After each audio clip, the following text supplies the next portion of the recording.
Thanks for the car, sucker! I gotta go get my car after this. I loaned to somebody who went straight psycho on me. Yeah, I seen that. Yeah. Alright, so in today's guys' videos, we're gonna change it up just a little bit, and this is what I'm talking about. Oh, there she is. Yay! Oh, great. C is in there. This shit was, what is it now? Oh. What is it now? Oh, this is messed up. After about like an hour of driving, we finally pulled.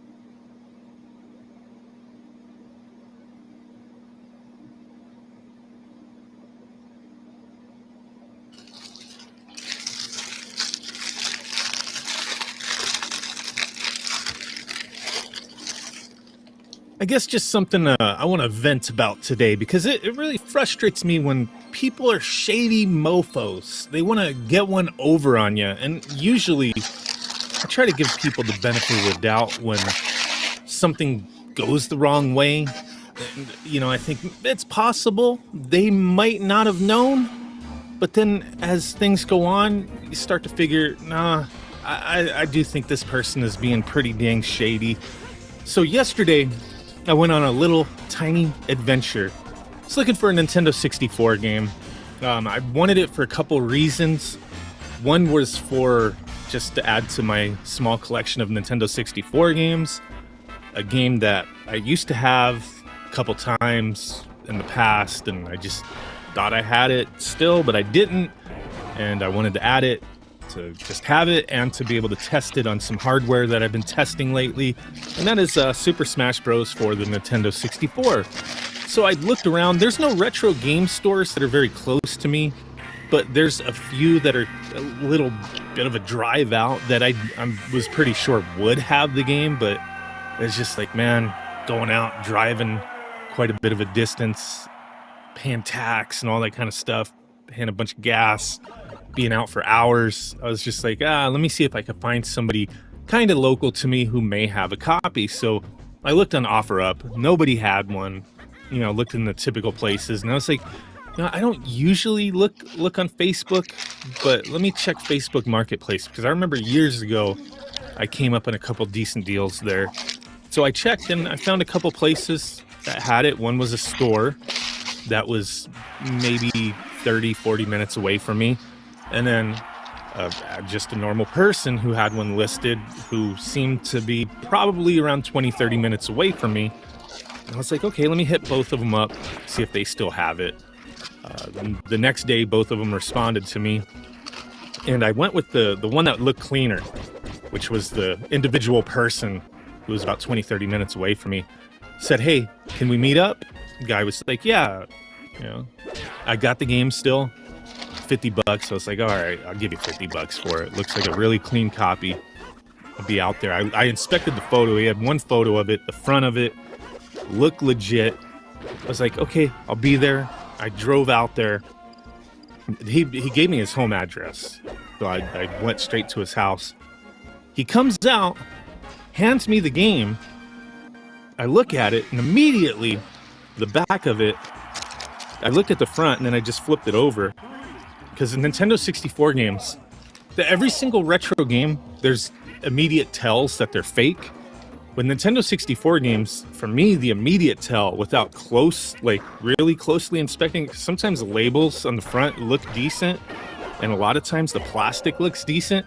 The plastic used to look like really crappy with some early bootlegs, but it looked decent on the front upon just immediate first look. But when I looked on the back, I was like, okay, this is bootleg. The back label was very shiny, was not the right gray color, and didn't have a number stamped into it. So I immediately told the dude, I was very respectful.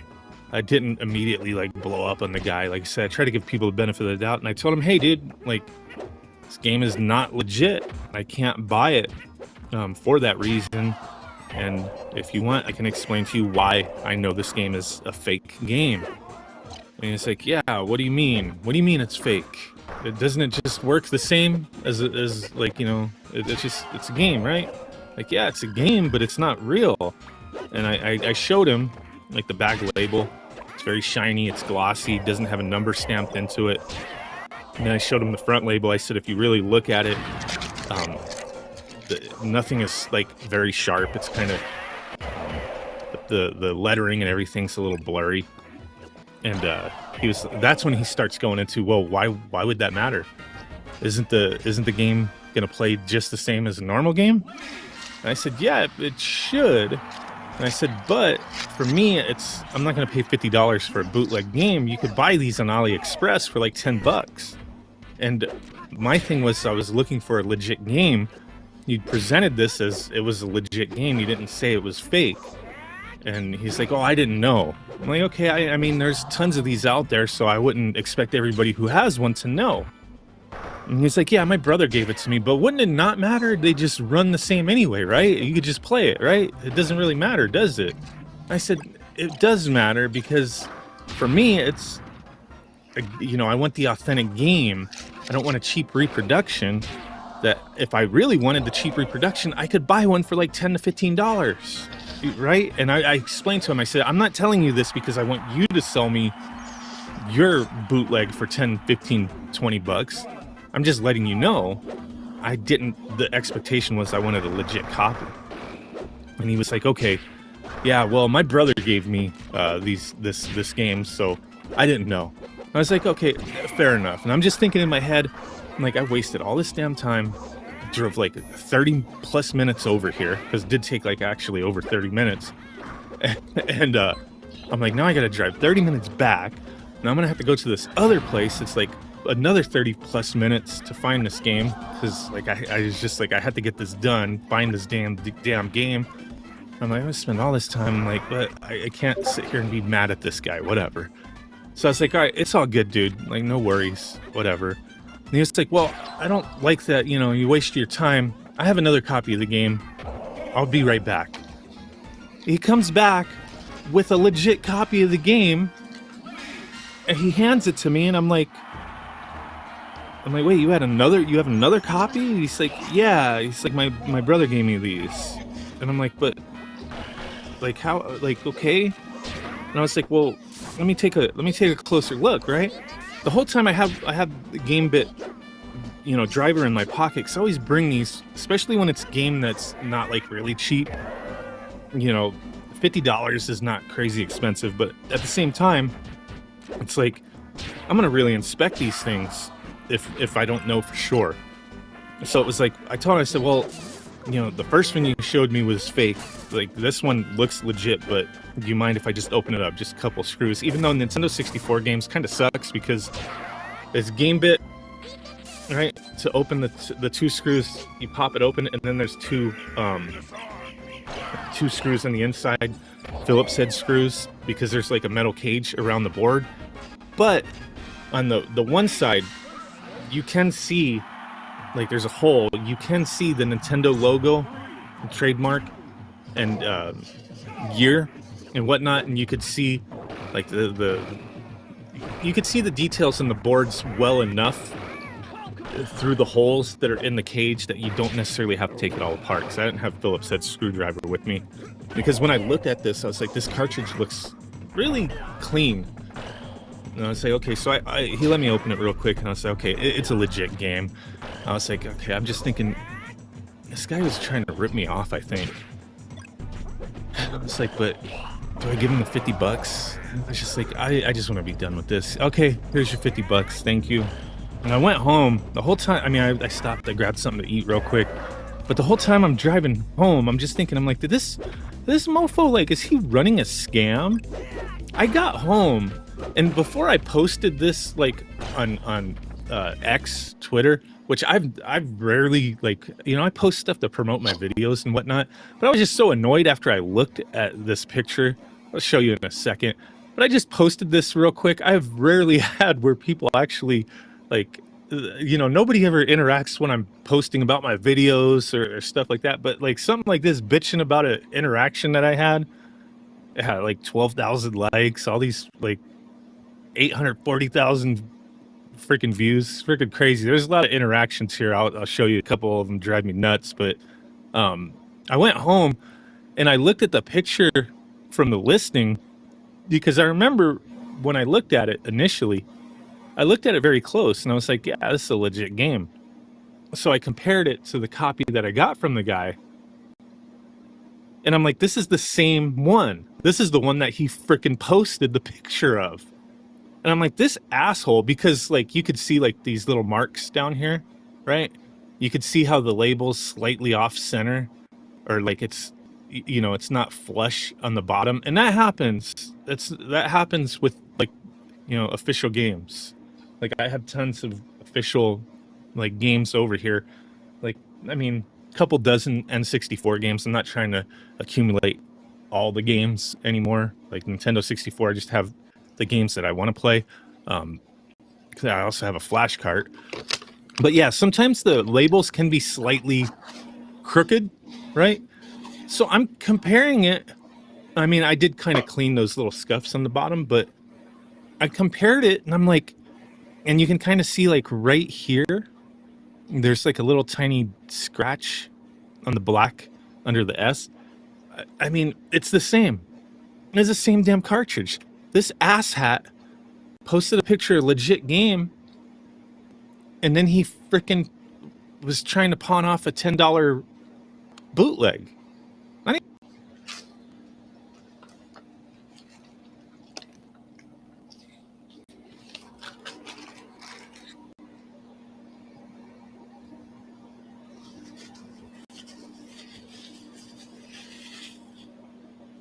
KTLA's Mark Mester is fired after his on-air reaction to co-anchor Lynette Romero's departure. E-News can confirm Mark is no longer employed by the local Los Angeles news affiliate, and that decision comes less than a week after he criticized how the station went about his co-anchor and close friend Lynette Romero's sudden departure on air. He told KTLA Weekend Morning Show viewers on September 17th, "I want to start off by offering an apology to you. What the viewers experienced was rude, it was cruel, it was inappropriate, and I'm so sorry." He added, "I also want to say sorry to Lynette Romero, because Lynette, I love you so much. You literally are my best friend. You do not deserve what happened to you." Just days earlier, KTLA anchor Sam Rubin surprised viewers when he announced Lynette's departure after more than 2 decades with the station. On September 23rd, KTLA's vice president and general manager said in a statement to E! News, Lynette decided to leave for another opportunity. "We had hoped she would record a farewell message to viewers, but she declined. Lynette has been a wonderful member of the KTLA family, and we wish her and her family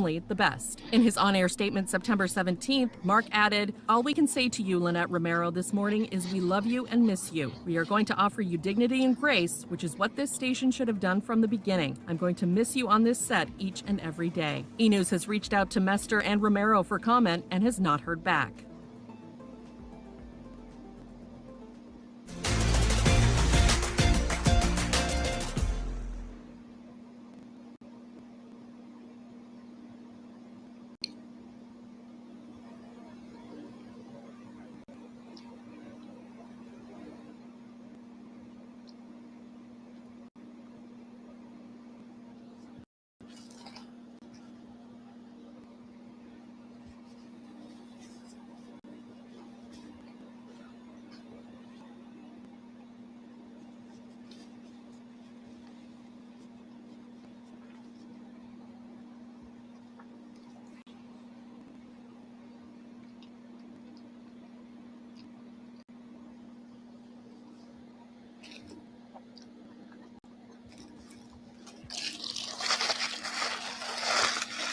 I found the worst to best rated game stores in all of Boston. And today, I'm gonna put their reviews to the test. My only rule for this challenge is, I have to leave my own review of each store, no matter if it's good or bad. Alright guys, welcome to Replay. Today, to start, we're at Replayed, and Ava K says, terrible service. From the owner, nonetheless. As a previous customer, I'm very disappointed. I won't be returning, and I suggest the same to anyone reading. 1 star. John W. even went as far to say, I went in there and was greeted by some guy who kept interrupting me when I was trying to give him background information about some of the N64 games I had brought in to sell. He manhandled my N64, was condescending, and refused to transact with me at the end. That's a pretty scathing review. Let's see if their reviews are accurate, or if it was just a one-off bad experience. Take a look, shall we? Spoiler alert, this is not the first time I've been at Replayed. I've actually stopped in here a couple times before to pick up a video game or two. And all my real Power Down enjoyers might notice that I even featured this in one of my previous YouTube videos. However, now that I learned this is one of the lowest rated game stores in Boston, I want to give it my own review after hearing what others had to say. We got a super old school Resident Evil 4 exclusive chainsaw controller. $375 for that bad boy. I think the red one was exclusive for the PS2, and they made a yellow one for the GameCube too. These mini consoles are just re-releases from old ones, which you can actually find the old ones right here. They're just replicas of those. And right here, we've got some graded cards. I'm usually a sucker for a good slab, but CGC just wasn't hitting for me. Although I do appreciate that Charizard in the back. One shelf lower, we have some beautiful complete in-box Game Boy Advance games. Then I spotted something out of the corner of my eye, which begged the question, how much do you think that ETB is? Excuse me, how much is the ETB over there? The prismatic one. The prismatic evolution is 225. Oh, okay. You could see from the shock on my face, I was not expecting that answer. But with the current market, I really shouldn't have been surprised. If you guys have been fans of the channel for a while, you know this is one of my favorite sections, just amiibos everywhere you can see. And Replayed has a pretty wide selection of these. On the other side of the store, I found something kind of unusual. Old strategy guides for red and blue. I didn't really know if these were official or not. Are these official? But I've been collecting more gaming magazines, so if you have any info on this magazine in particular, leave it in the comments below. So I used to have this on PS2. I didn't even know they made it on the DS. It's kind of sweet though. Make a note of this price tag because I think we might be coming back to it later. Bruh. Metroid Prime for 30. Come on now. 35. Bass Pro. The Bass Pro Shops controller. After seeing wild stuff like this, I'm starting to disagree with some of the reviews. If you guys grew up with a Wii like me, remember Rock Band was the shit. Guitar Hero. I think my parents sold my Guitar Hero, unfortunately, once I moved out, but absolute classic right here. If you know, you know. Alright guys, I found a DS game that I lost a long time ago. I still have the case for it, but I see the cartridge right there, so I think that's a must buy for me. Diddy Kong! Diddy Kong Racing DS. Oh yeah, absolute classic. 15? Alright, cool. Guys, $50 for the original DS, that's not a bad deal at all. That's a cop. For anyone that sees this video, this is just sitting here. The OG DS. And by the way, John and Ava, I see nothing here but good service and a sick t-shirt. So I'm gonna have to say your reviews are busted. In my little dime bag. Dime bag of Diddy. Yeah. Alright guys, I don't know why this is such a low-rated video game store in Boston. This place was great. It had good games, a lot of selection, and the customer service was very friendly, in my opinion. I give this 5 out of 5 stars. And now we're off to our second store. But first, to devour this food. Alright guys, for our next stop, we have Counterintuitive. And the reviews are pretty rough. Just kidding, there's no reviews at all. It's a brand new store, and we're gonna see if we can give it its first 5-star review.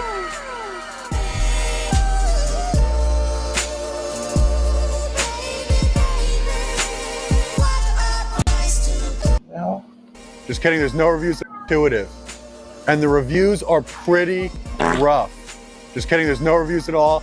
It's a brand new store, and we're gonna see if we can give it its first 5-star review. What the hell? He said, I test 1-star video game stores. If it's a brand new store with no reviews, that's not following the fucking rules of the video. What the fuck? I'm gonna take my upvote back.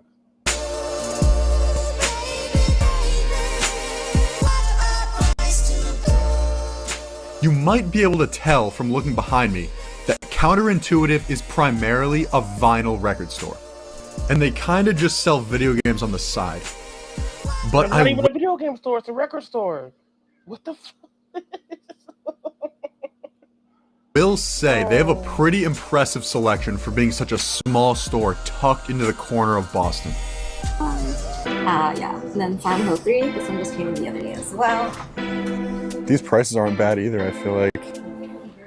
Yeah, like $250 for that one. Big shout out to Sana. She was the employee at the store and was super friendly. She helped us out, asked about the video we were shooting, and is now a friend of the channel. SSX3, if you know, you know. Absolute classic. Oh, this one's good too. I used to have this one as a kid. They have Pokemon Tech Decks. This store actually had a ton of niche Pokemon products, but not all of them were legit. Oh, these are the reproduction. Oh, the repros. Okay. I personally don't have an issue with reproduction copies or anything, since I think they're great for gamers that are on a budget. But personally, I'm always gonna opt for the real thing. Thankfully, in Counterintuitive, these copies were clearly labeled, which is really the only way to keep customers happy selling this sort of thing. You just got out of Counterintuitive. Great store, brand new. Like we said, it had no reviews, so we were kind of just going in blind and hoping for the best. I will say they had excellent prices, 5 out of 5 stars in the prices. However, they were kind of lacking in the selection. I think that's only because it's a smaller store, but I'm gonna have to ding off 1 star for that. So I give Counterintuitive 4 out of 5 stars.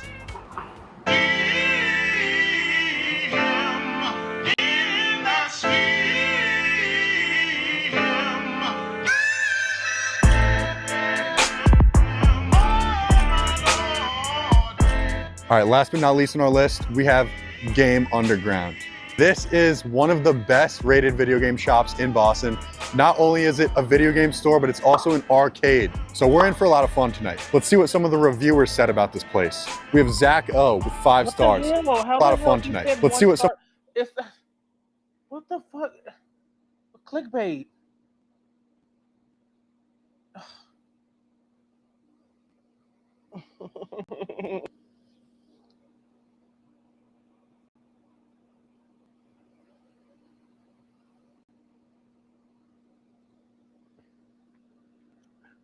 I can't even.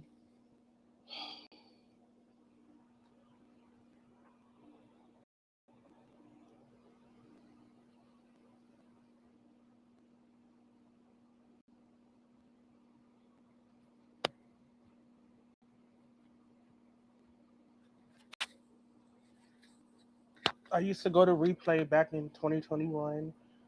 I used to enjoy visiting until 2022.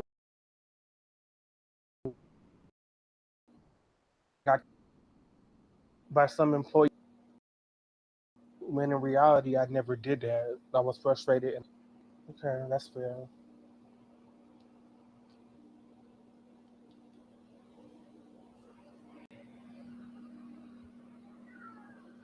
Oh.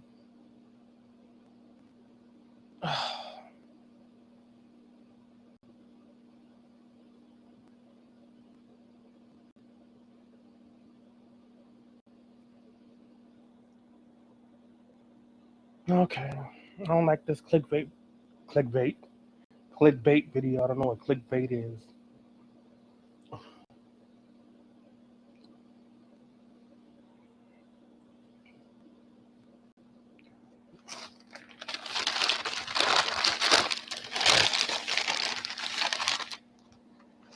I got 2 burgers. I'll eat the other one later. Wasn't expecting to get full that fast.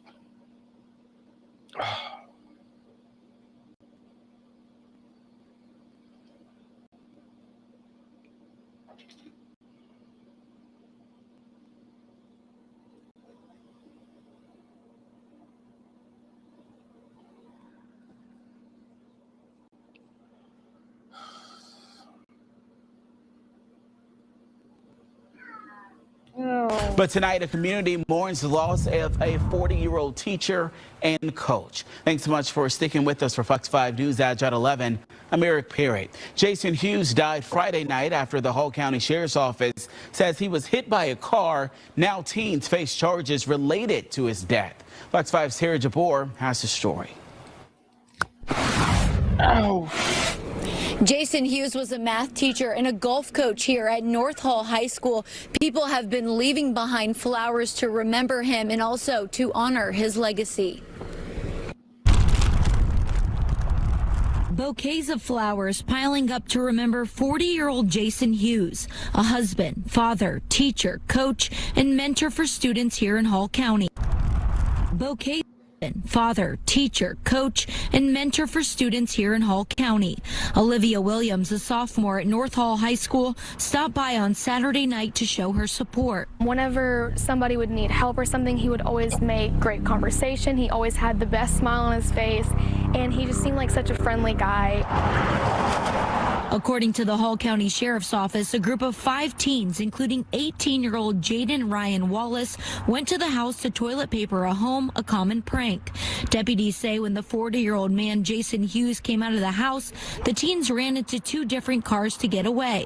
Deputies say Hughes, while walking toward the street, tripped and fell into the road. Then the Sheriff's Office says he was hit by Wallace's car.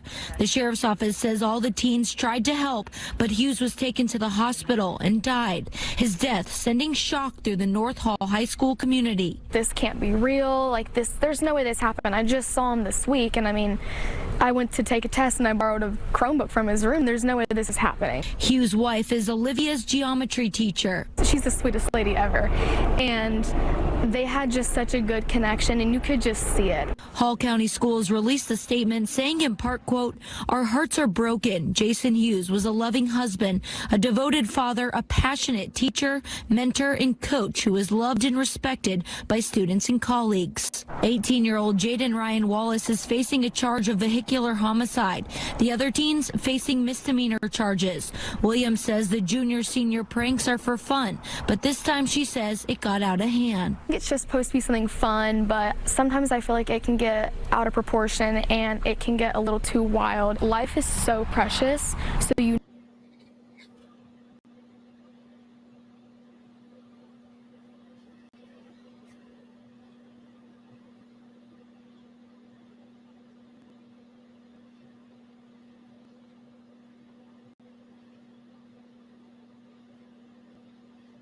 public can do better.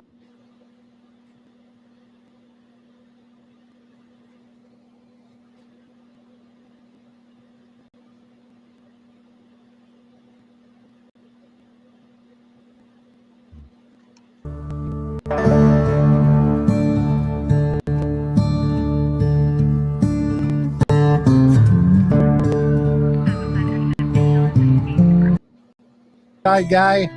Good evening. In the upper right-hand corner, Bob Gilliam, former undersheriff, also a homicide guy. And of course, to the right of me, Dr. Gary Bricado, forensic psychologist extraordinaire. If you're new to us, we're grateful that you're here. We ask one thing and one thing only. That's you hit the thumbs up and the subscribe button. Let's see where you're from. Tell us where you're from in the chat. We've got all kinds of people from around the world. Welcome from the UK.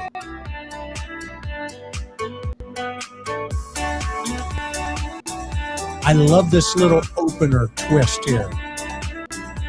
East Texas, Michigan, Washington, Mojave Desert, whoa, Pennsylvania, Livermore, Ireland, Kansas City, man, Victoria, Encinitas, Chacarrata, Ontario, Dallas, Oregon, wow, New Jersey. It just keeps going. We are so grateful to each and every one of you for trusting us with your time and, of course, spending it with us here on a Sunday evening. It doesn't get any better than that. It really doesn't. So, that said, John, Bob, Gary, how have you guys been? Been great. You doing well? Very well. Doing great. Yep. Any? Gorgeous day. Spring is here for now. How's your pup? How's your pup doing, John? My pup is doing fine. He's actually laying here at my feet. Okay. I bribe him periodically with peanut butter treats.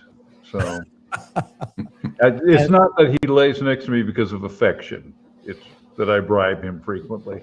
I've got Buddy right here as well. So those of you who are new, Bob's got a golden retriever, or excuse me, John's got a golden retriever, and Buddy's a little Jack Russell Terrier. So you'll see him behind me on his little bed back there.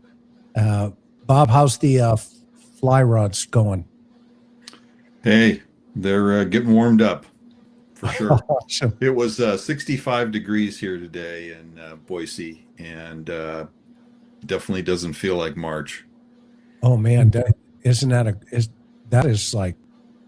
like, aren't you supposed to be filled with snow still right now? Well, we should have had a lot more snow than we've had, and I think we've had maybe 2 inches overall this season, and it's just it's crazy.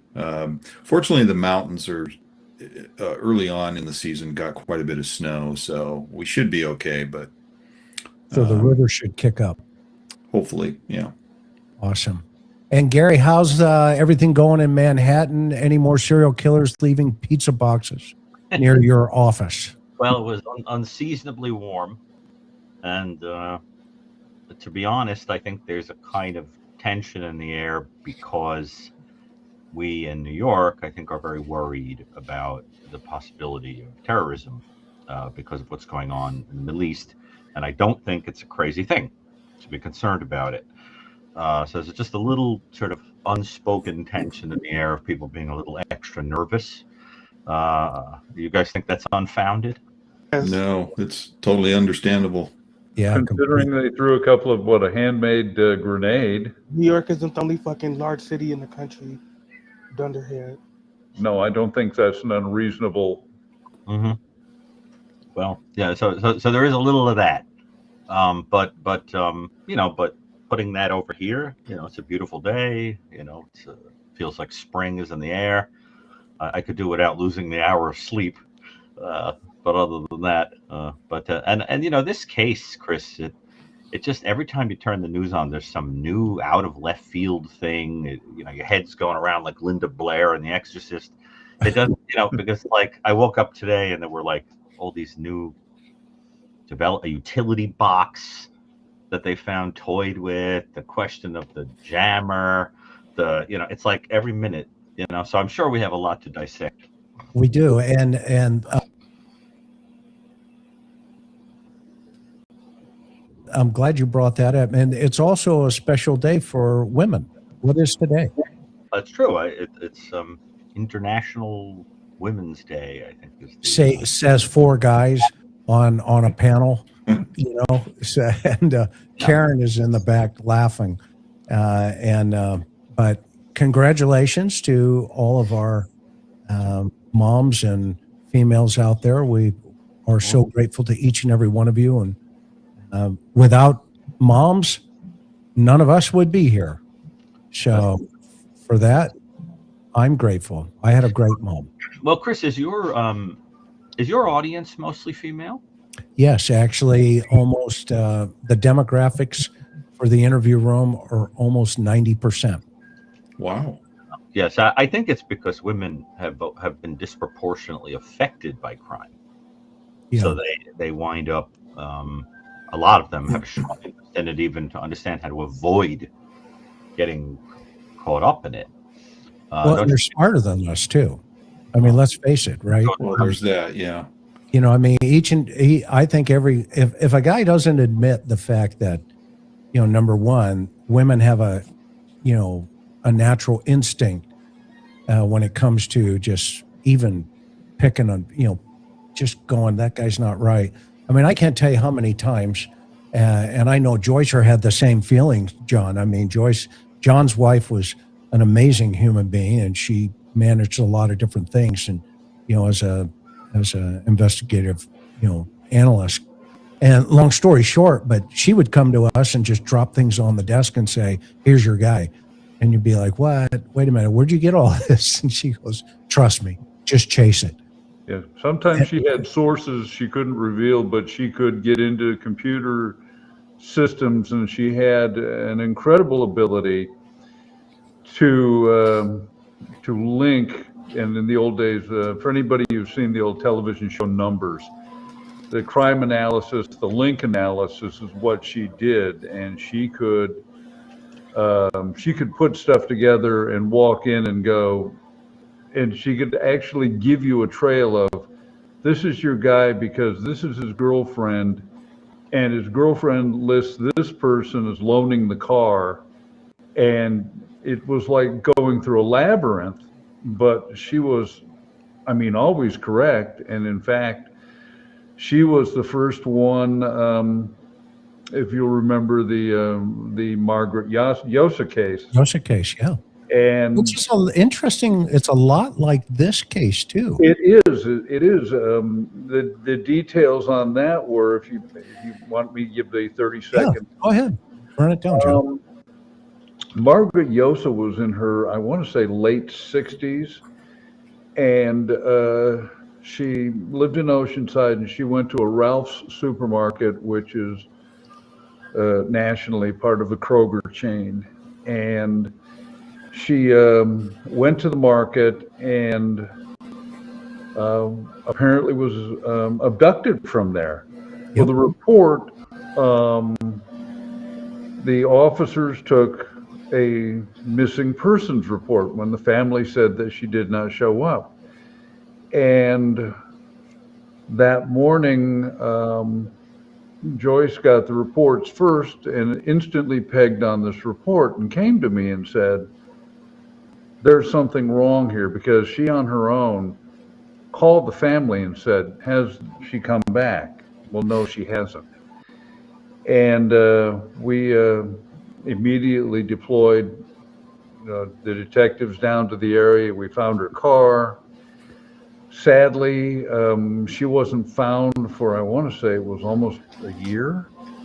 Yeah, but she found, Joyce was the one that pegged on that, and she didn't wear a badge and she didn't carry a gun, but she was as superb an investigator as you were going to find. And in her spare time, she was also a fingerprint expert. So, I was so lucky to have her with me. And then later, when I began writing books, she was this amazing proofreader. And the Ralph's in Oceanside on Oceanside Boulevard is right there at the I-5 and the Boulevard. Yeah, right there at I-5 and the Boulevard. International Women's Day, we've worked with some amazing women, and I had the enormous luck that I married up and married an absolutely brilliant woman who, for reasons that I still can't figure out, adored me and wanted to be with me. Well, that's because no dogs would play with you. That's true. Well, they will if I wear a pork chop around my neck. That's what we love about John. All right. Well, today, here we are, day 36 in the search for Miss Nancy Guthrie. It would have been more disturbing if he said lamb chop, given his last name. Ooh. Whoa. I wish that. Yeah. I was like, oh, that was cringy. Oh my gosh, that's right out of left field. I felt the chill from that over here. Okay, so here we are, day 36. And there have been no arrests, no suspects, no publicly named suspects, and Nancy's still remains missing despite 3,000 tips received. The key developments recently is multiple ransom notes demanding Bitcoin, which investigators are analyzing, but have not led to any breakthroughs. The FBI released photos and footage of the alleged abductor, but these have not yet also yielded any identification. A glove found near the home, and I'm just giving everybody a recap again, and then we'll get cooking on the new stuff. A glove found near the home was DNA tested and linked to an unrelated restaurant worker. Anybody think that in any way, shape, or form was going to come around anyway, right? I mean, Bob, you talked about hundreds of gloves, during the search and rescue, folks that could have been dropped. But Right. this one turns out to be a restaurant worker apparently nearby where the glove was dropped. So that's off the plate. A woman's body was discovered in a Phoenix canal March 7th, and that she has been confirmed unrelated to the case.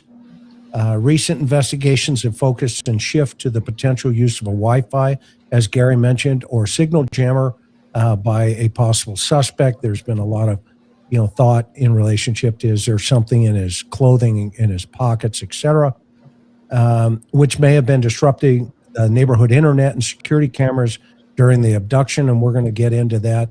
I've talked to some technical folks, and there's some really interesting things about that. Neighbors were re-interviewed this week about outages the night of January 31st. Pima County Sheriff Chris Nano stated on March 3rd, the investigators are, quote, definitely closer to solving the case, with federal agents now probing the jammer theory and other leads. The family has offered a private $1 million reward, additional to the $100,000 for information leading to her safe return. And let's see here. Savannah Guthrie, who's been on leave, visited the Today Show off camera on March 6th and plans to return to on the show soon. Amid ongoing family pleas for her mother's return, she continues to put Instagram post up. The case has drawn, obviously, significant media attention around the world, highlighting challenges in missing persons investigations, especially for elderly victims, and the emotional tolls that it takes on family. The interesting thing about Savannah's recent, plea to the abductors is they have also made a donation to the Center for Missing and Exploited Children. So we've gone through the timeline of events. We've hit that pretty extensively. We've talked about family cars, which is still being held. They have not been released as of even today.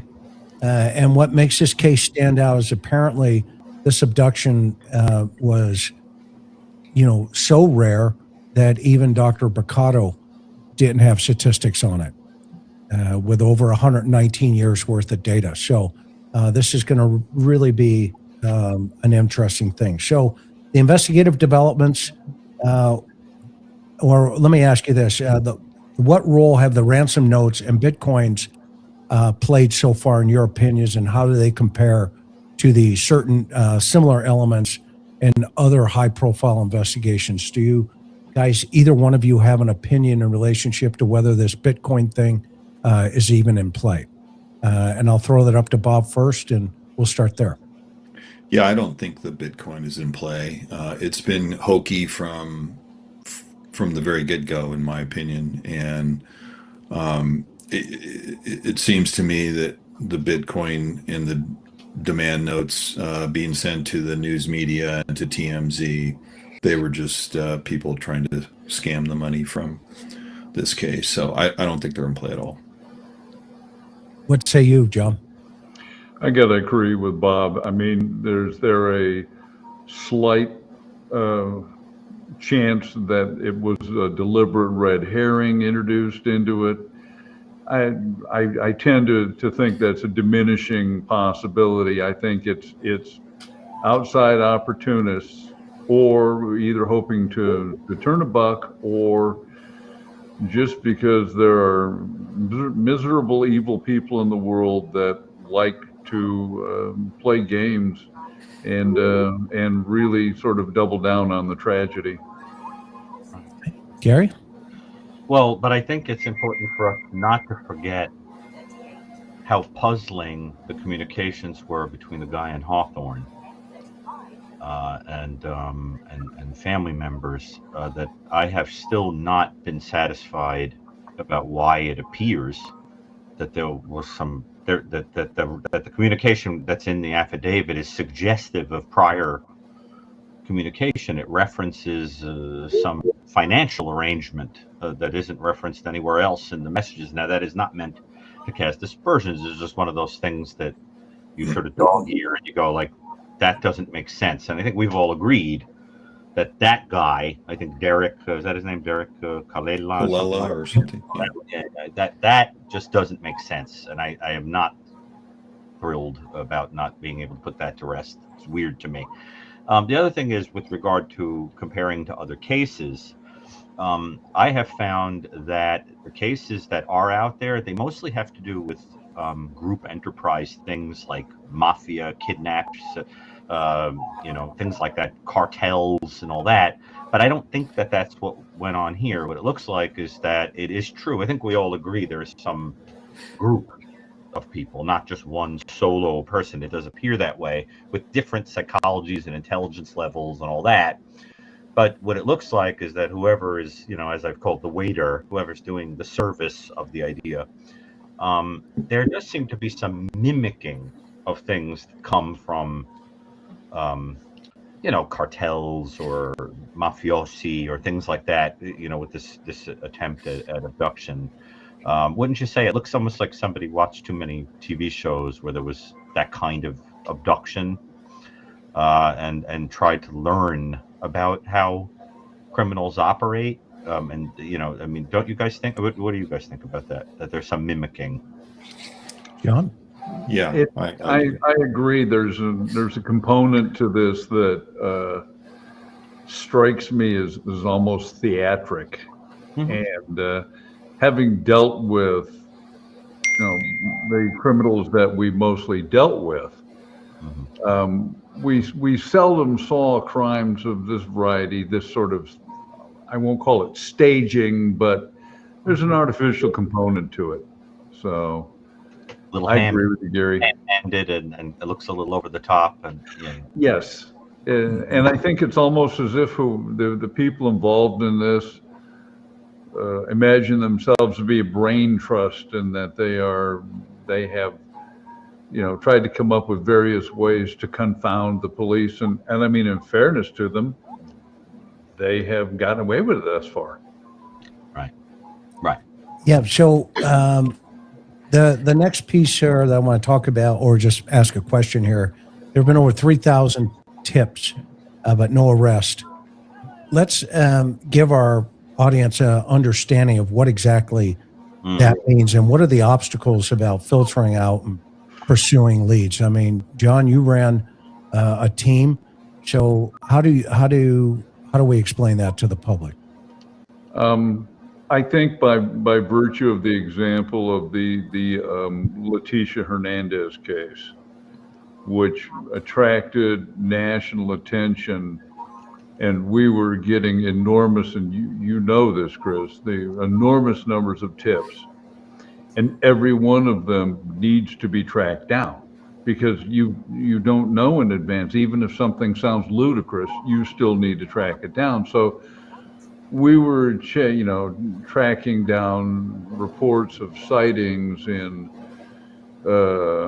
one of the rest stops on Interstate 8 in Imperial County, and then supposedly Fort Lauderdale, and up and down the length of Interstate 10.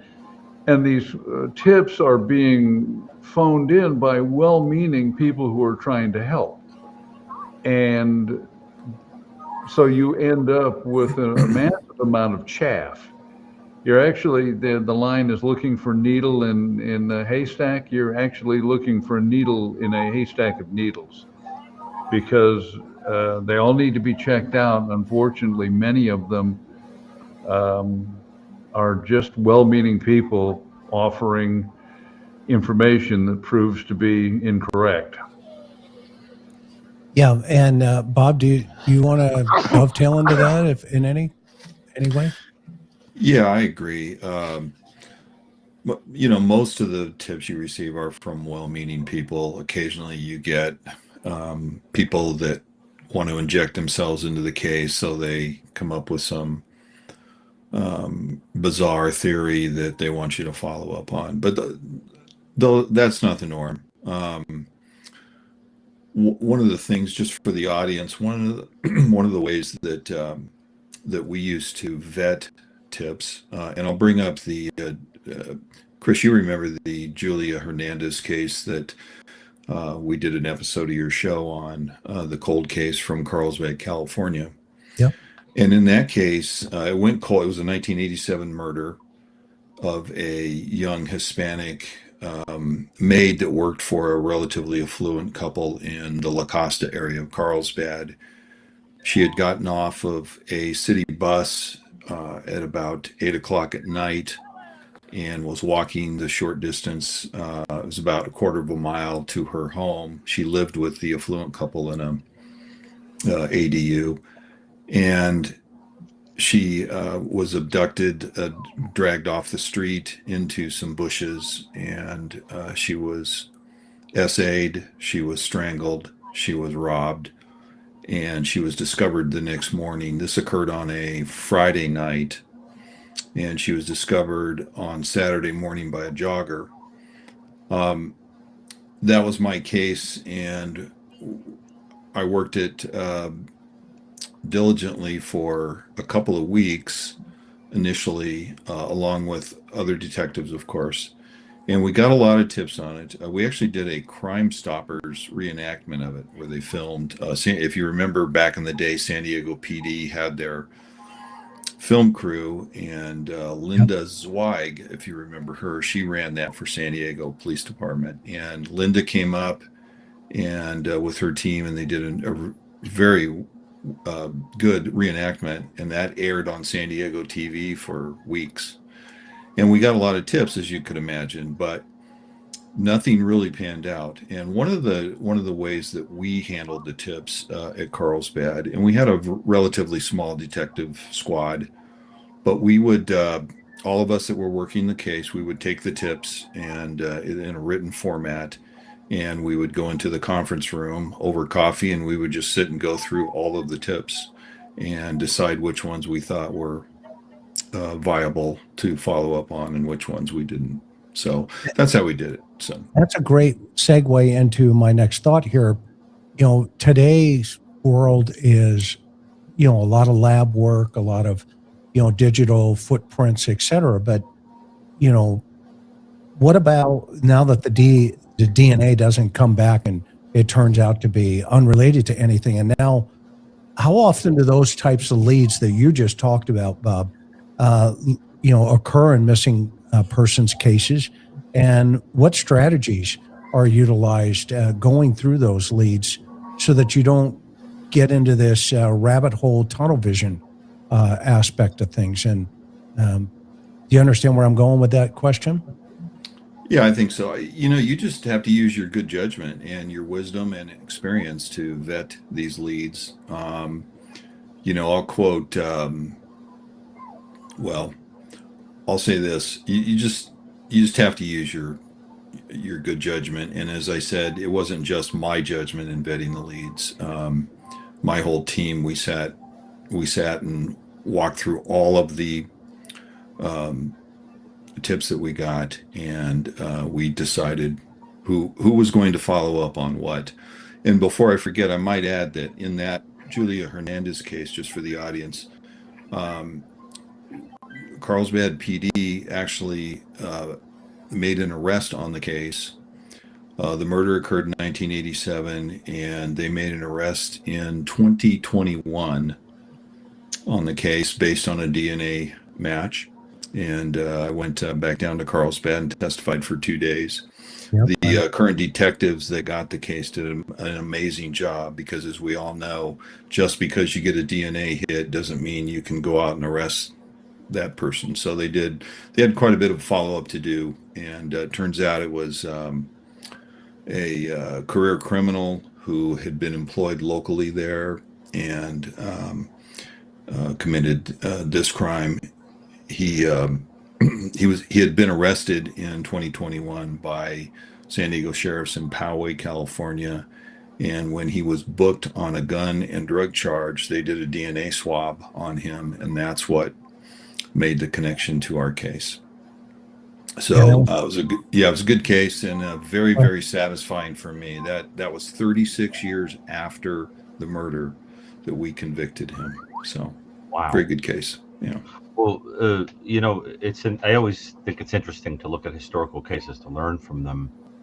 And you remember after the Sharon Tate murder and everything that went on there with the Manson family, a little boy, I think he was 10 years old, actually found the .22 caliber revolver that had been used. Police were looking everywhere for it. The kid, it got reported. It sat on a shelf somewhere in a police station. Then months and months later, there was a newspaper article about the case, and the kid's father became furious that no one seemed to care that the kid turned in a firearm. So the father called up, made a complaint, turned out to be the gun everyone was looking for, sitting there in a police station on the shelf, and helped the whole case along.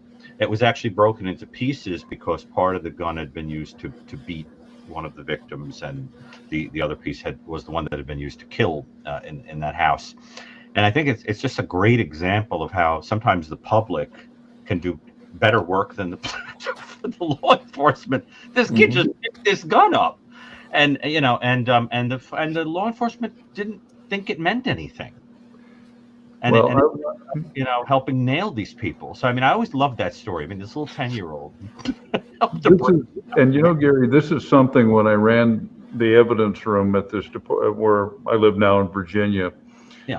One of the things I was part of the training for young officers, and the area of found property was something in the classes that I always would teach these officers. Yeah. That if you get out and they say it's a found property report, that doesn't mean that you put your brain on automatic and just put it in a bag and turn it in, because you don't know that today's found purse isn't going to be tomorrow's homicide evidence. You don't know this. And so, which was the reason why I would stress to them that you needed to take adequate care of the property, because you never knew what it could turn into. That's right. And because I do know what you're talking about with how that gun sat on the shelf. Yeah, it's an interesting story. Yeah. I love that the father became so mad that he called up and said, "I'm not going to rest until you figure out what this gun is." And it helped unravel the whole case. Well, and you're calling, and you're back in that era. I would like to think that current police departments are a little bit more receptive and a little bit more on the ball, and maybe a little bit less compartmentalized. That's something that began to change in the 80s, is that we became less compartmentalized, less in the way of I work robbery, homicide, and that's all I work, and that's all I pay attention to. There was a lot of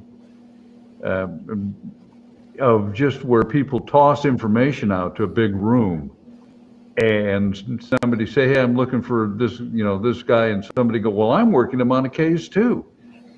And it's a lot of it is just fostering communication, and which there are unfortunately egoistic cops who they want to be the star of a case. And I don't think that you're seeing that here, but that's one of the things when you're a supervisor, you need to stress to people that we got no stars here. Which is, that's a good segue, John, also into the next kind of concept I want to get into. The family and the media impact is, I guess, what I'll call, and there goes Buddy, everybody. As the mother of a prominent media figure like Savannah Guthrie, how do you guys think the high-profile nature of this case has influenced this investigation, the public tips, and of course the family's coping process? And Gary, I'll start with you on that one. Well, it's complicated because, first of all, you have to remember that what this family is likely dealing with is what might be called the kind of delayed grief, which is where you don't know if you're supposed to begin the process of accepting something because a part of you is clinging to the possibility of hope. Then you take that and you put it in the public eye, where you've got to maintain composure and you don't want to give too much away, and law enforcement might be telling you to keep things in the family and close to the vest and all of that. So I think the only thing harder than experiencing grief, particularly delayed grief, is having to do it on television all the time, right? So there is that. It adds this kind of strange, surreal element on top of it. Then you have the fact that I think one might argue that the sheriff is in a complicated position because he's got a lot of heat on him. I mean, to kind of do something in a very high-profile case, and anything he might be doing to hold things close to the vest and keep them out of the public eye, he might be accused by the public of being lazy or not doing enough or doing things that are silly or whatever, and he can't show his cards. So that's a complicated position to be in, right? And so I think there is that. So there's this sort of weird thing going on with this case that it almost has like this movie or TV-like quality to it, where we're sort of forgetting that these are real people because the whole thing is unraveling on television. We see this with a lot of cases these days. I thought the Koberger case, for example, people after a little while started forgetting that it wasn't an episode of CSI. I mean, these were real human beings. I mean, we talked to one of the victims' families frequently, and it was driven home to us that these are real human beings. So I think that's my sense about it, is that the whole thing must just be completely surreal. My heart goes out to them because I can't even imagine what it must feel like. What is it, 35 days now? To not know if you should start mourning or cleaning a house out. I mean, just think about it like that. The house gets given back. 36. We're into day 36 today. Okay. So now, like, the house goes back to them. Are they supposed to clean it out? Are they supposed to, start giving things away, or is mom coming home? It's that kind of thing. And I don't know how to make the public understand how difficult that must be. Well, and which is a very interesting dynamic because, in a broader, sense, the family has pleaded, for proof of life and obviously asked the public, we need your help. We need your focus. We need your clarity. And yet in today's world, in the 21st century, for lack of a better term, there's a dynamic shift taking place. And I'm curious what you guys are thinking about, 24-hour news, right? And what is 24-hour news? And to this, with all the YouTube sleuth searching and not knowing if they found a clue or not, is your stance to leave the search to the professionals?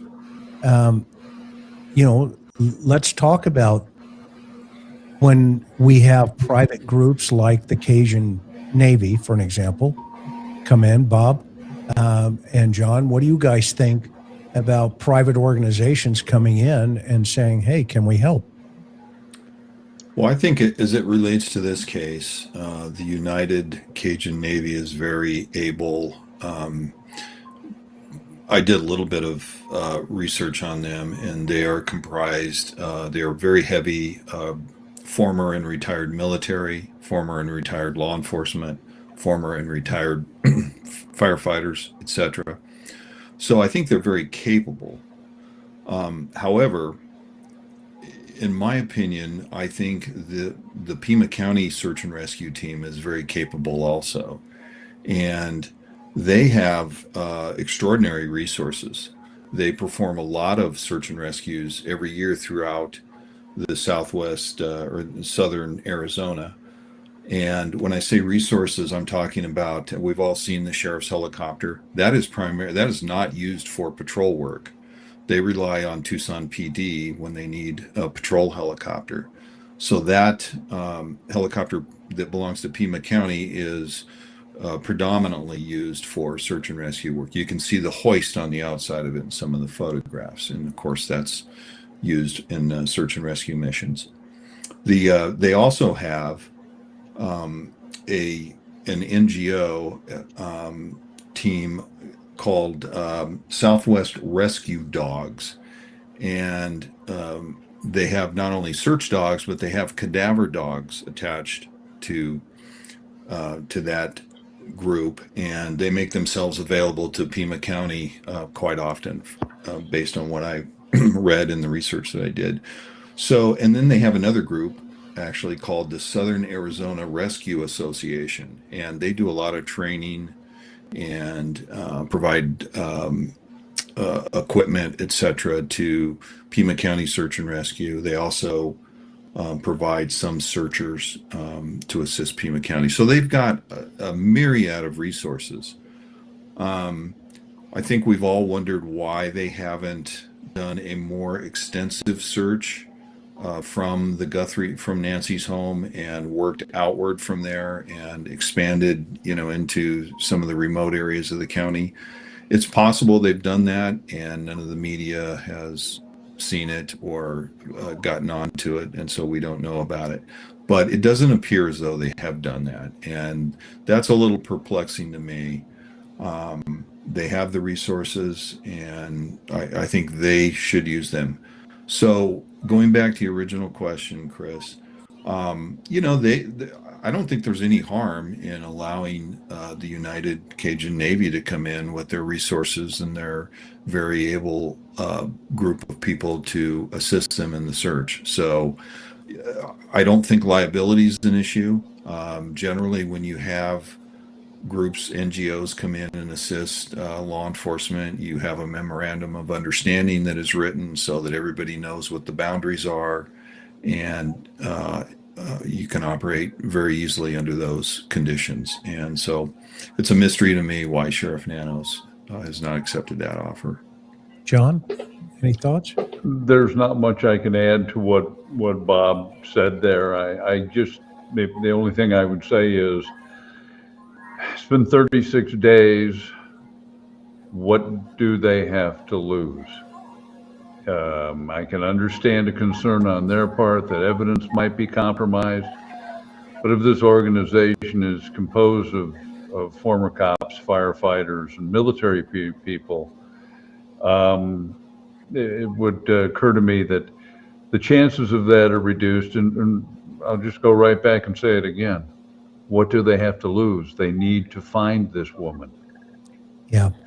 I think I agree with both of you. I have nothing else to add either. And I think then the next question is, what do private investigators do, right? And in these times, do they help or hinder? The camp out broadcast every chance there's purpose watching seems to me they're hindering.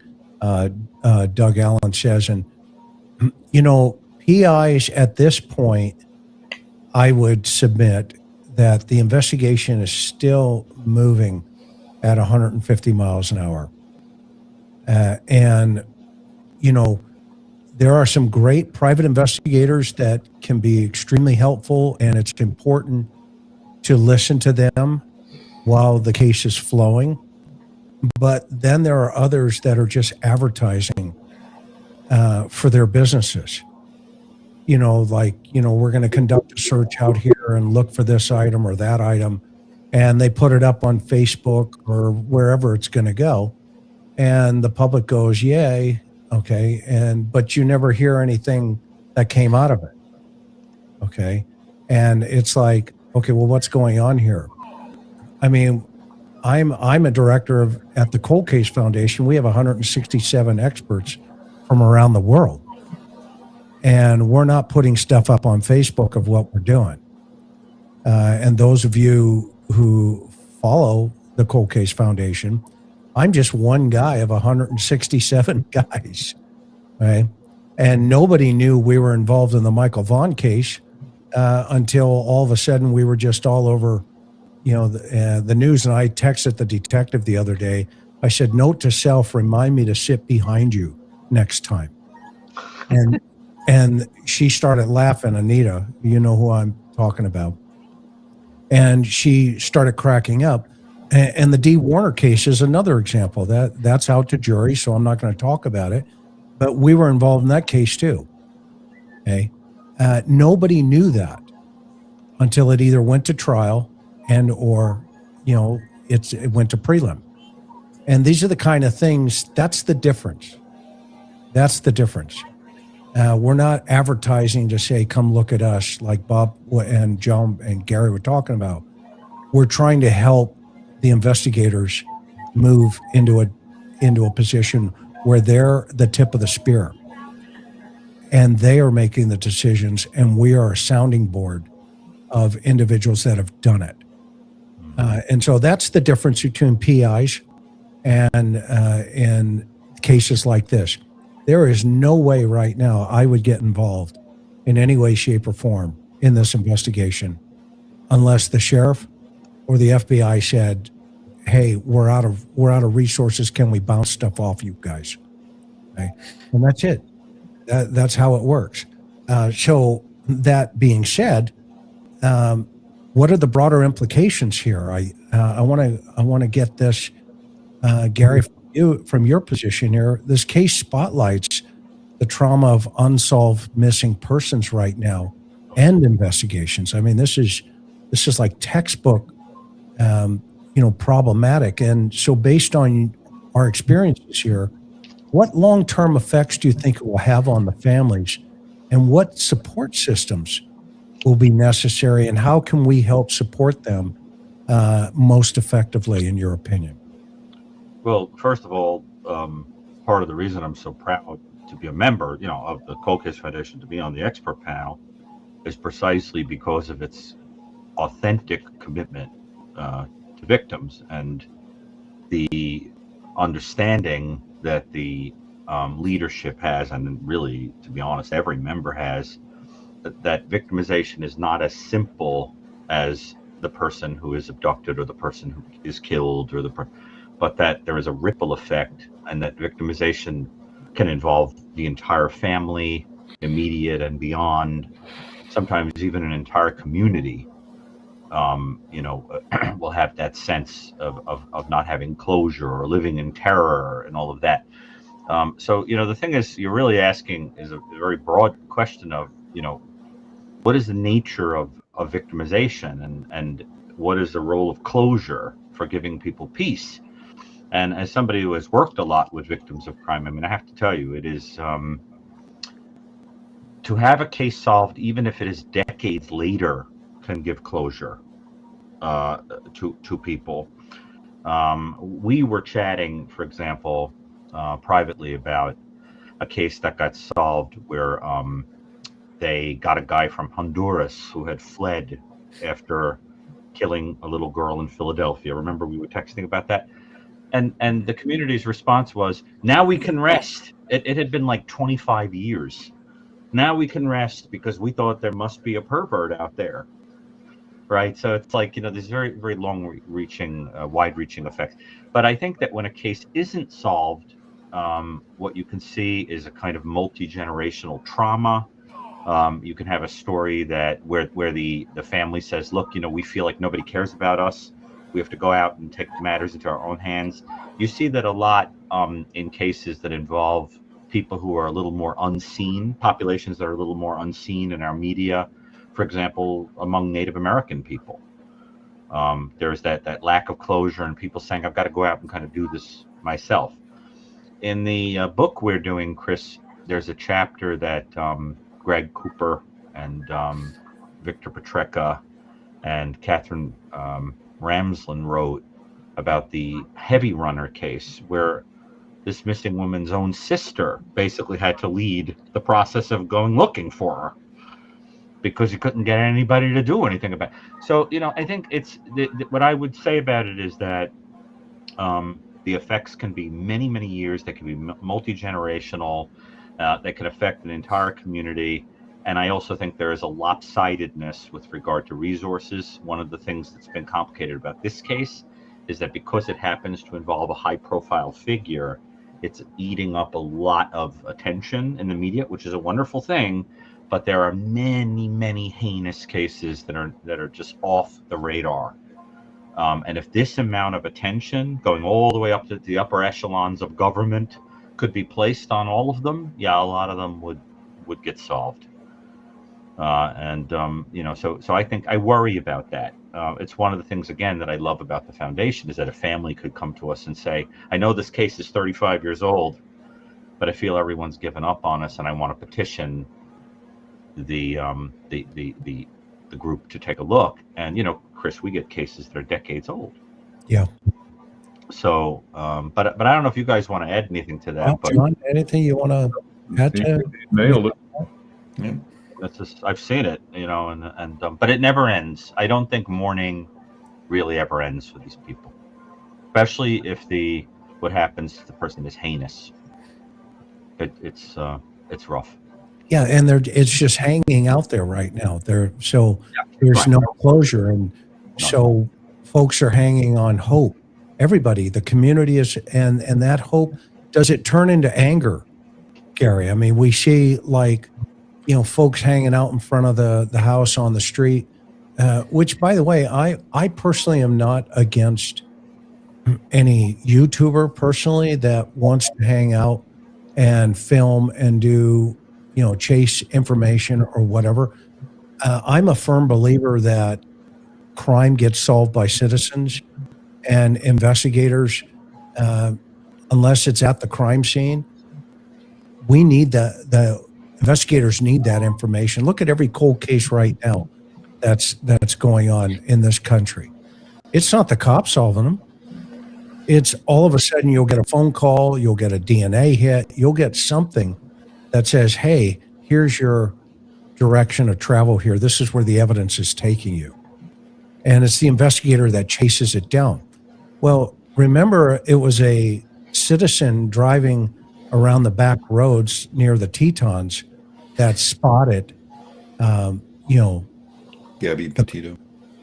Petito's van. And so that's not a bad thing. That's a good thing. And law enforcement in the 21st century, in my opinion, needs to embrace that principle. They don't need to push it away. And the Cajun Navy is a good example, but it needs to be within limits of understanding. Even it's a responsibility up to that person as well, the YouTuber or the streamer or whatever we're going to call them.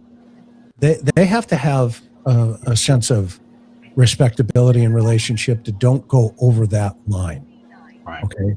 Don't follow the FBI around town. Because you don't know what they're doing and how they're doing it.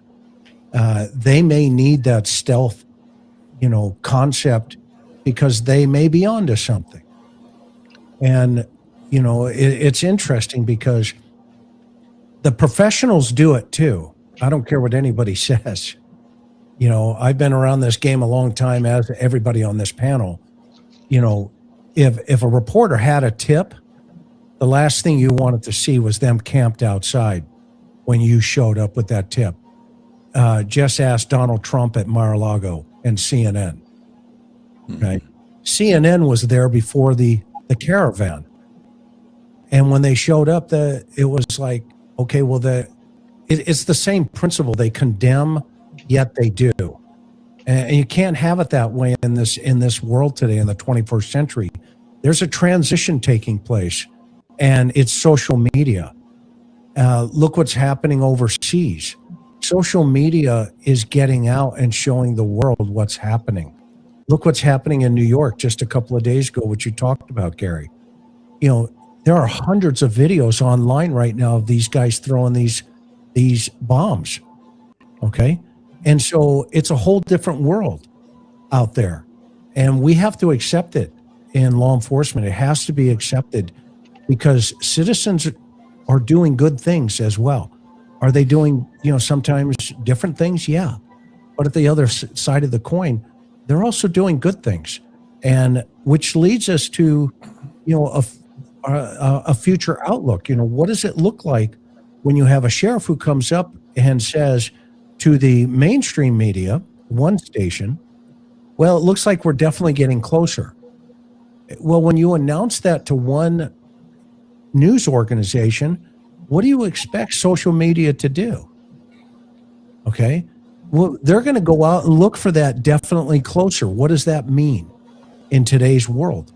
And law enforcement has to accept it. And this, I think goes back to the principle what Bob and John and yourself and myself and Karen talked about.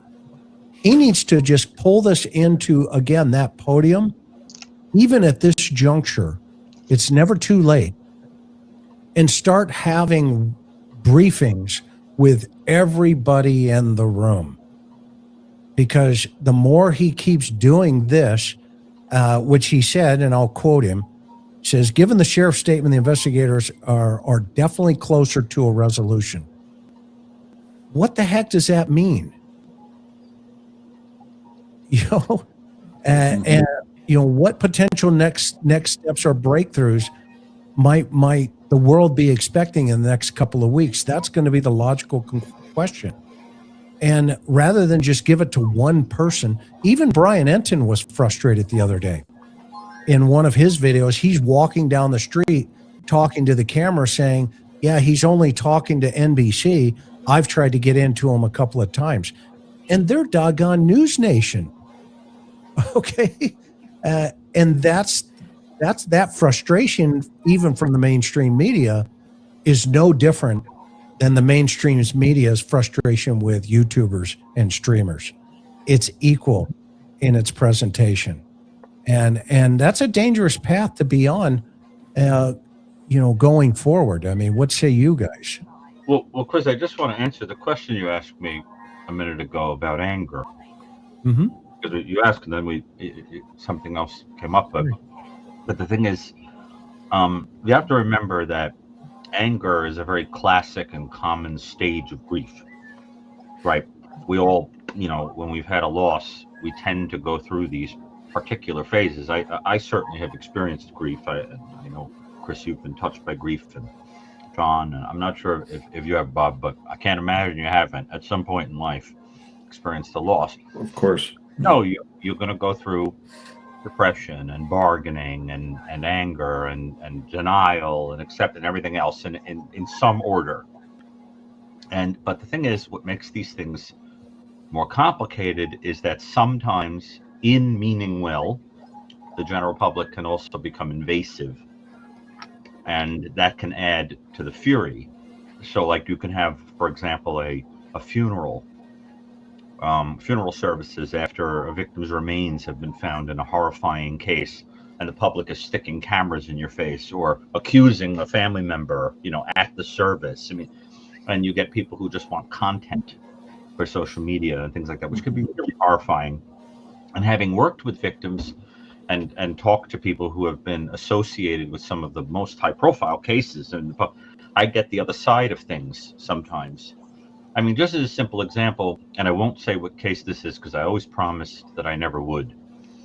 A very well-known and horrifying case where the mother of a victim, a female victim, explained to someone who told it to me, another person in the family, and then I ultimately heard it, that a detective magazine published a picture of their daughter nude after having been assaulted and killed. Very lurid, inappropriate.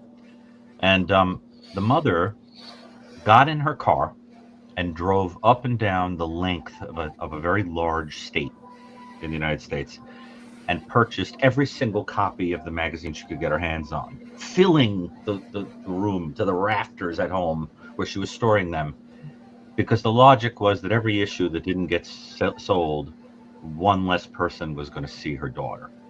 Mm-hmm. That always stayed with me, you know, to kind of remind me what it feels like when you're on the other side and how ugly the media can be. Because, you know, if you were to ask the person who published the photo, they say, well, the public has a right to know. I don't know. Is nothing sacred? If it were my child, I wouldn't want them published. Well, that's a struggle. It's a struggle. I'm curious what you guys think about it. But no, it's a fine line. There's no question it is a fine line, and that's why, you know, journalists go to journalism school and they learn about those lines. And law enforcement, we learn about those lines as well.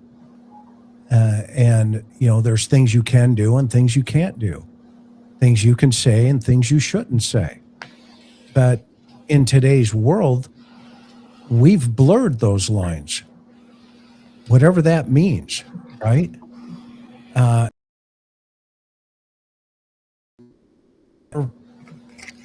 The genie's out of the bottle. Let's just face it. And so we have to all accept it from both dynamics. You know, YouTube's not going away. Streamers aren't going away. There are good ones and there are bad ones. I've been called a bad one in the past. I mean, it's just reality of how the perception of what people think and how they think. But the most important piece of this problem is, remember, the 8-track was the most dynamic way to listen to music in your car.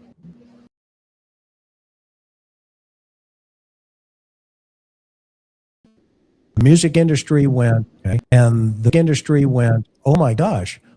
And then the cassette tape came around. And they were like, oh, this is the solution. We're good. We still got tape. We still got business. And then digital music came around. And the record companies went, holy cow, what in the world are we going to do with digital music now? How are we going to get our royalties? BMI registrations and all these other things figure out mechanic, royalties, et cetera, for your music. And then all of a sudden, home studios came around with Pro Tools from Apple. And you got the kid at home making music on his computer that sound just like a $10 million studio. And now it's AI making music by itself. So there's this adaptation that's taking place culturally and in our society as technology advances. And it's no different in the news business. Look at all the former journalists who have their own YouTube channels. Think about that. That is a very interesting dynamic. Look at all the I'm one of them. Look at all the former PD guys who have their own YouTube channels. Okay? That's an evolution of, you know what? I have something to offer. Vice versa. That's not a bad thing. That's a good thing. But I think that is, a really interesting principle because how has that affected the broader picture here in Nancy's case? This is about Nancy Guthrie. And you're going to have the lunatics show up there and the short shorts and all the other garbage, that comes along with that stuff. But you're also going to have maybe that one person that walks up because they don't trust the cops, but they walk up to somebody out front and go, hey, I want to tell you something. What's that? Boom, boom, boom. And next thing you know it, that person has live streamed it, hypothetically, and the cops have watched it. And they go, holy crap, did you guys hear that? Yeah, let's find that guy. And that's how these kind of things happen. It wouldn't surprise me one iota, and you guys tell me what you think, if the suspect hasn't already been back to that house and that memorial. Yeah, that wouldn't be surprising at all. I wouldn't be shocked if that happened. But which suspect? Door guy or the guy that probably any one of them conspired with door guy? Because I guess my question would be is why wouldn't you have set up permanent surveillance there in the event that he did come back? If you remember the case of a San Diego sheriff's detective who planted a tape recorder at his victim's grave because he knew the suspect was coming back, and the guy confessed to the woman he killed and caught there. What I'm seeing here, something I'm going to suggest, and I'm not going to do it in a finger wagging way, is there can be an over-reliance by following standard procedures. There's this reliance on, well, we'll get DNA, we'll get fingerprints, we'll get this, we'll get that. I don't see as imaginative thinking, deductive thinking, thinking outside the box of ways to address cases. And that may be, I mean, in fairness, that may be that I'm away from it, and I've been away from it for years. But I can remember doing really rather imaginative investigations that you wouldn't learn in a police academy, but because you had bright people using their imaginations to solve cases.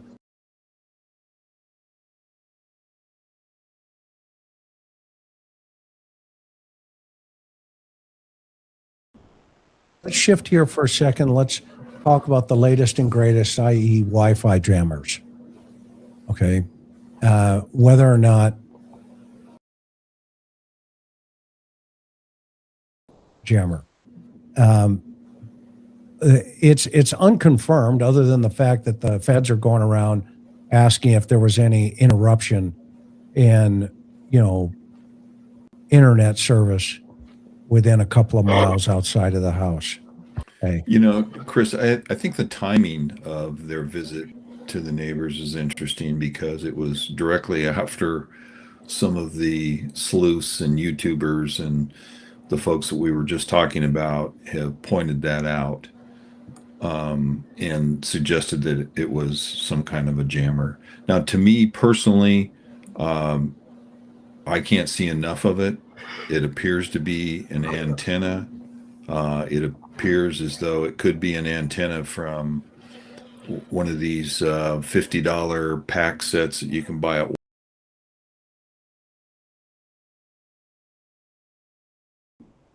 familiar with these Wi-Fi jammers, so it could very well be that. But I just thought the timing of the sheriff's and FBI's visit to the neighborhood to ask that question is very interesting. Yeah, and I know Jason's in the chat here. He's an IT guy, much more an expert at this, but just the lay person Reader's Digest version here is, Wi-Fi networks operate primarily on two frequency bands, 2.4 gigahertz and then 5 gigahertz, which is standard Wi-Fi, right? You're with more channels but shorter range.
To interference. So a jammer works by transmitting a powerful noise signal, typically on a pulse, on the same frequency as the targeted Wi-Fi band. So that means if that guy had a jammer on the porch, he's targeting the Wi-Fi of Nancy's home, not the neighbors, because the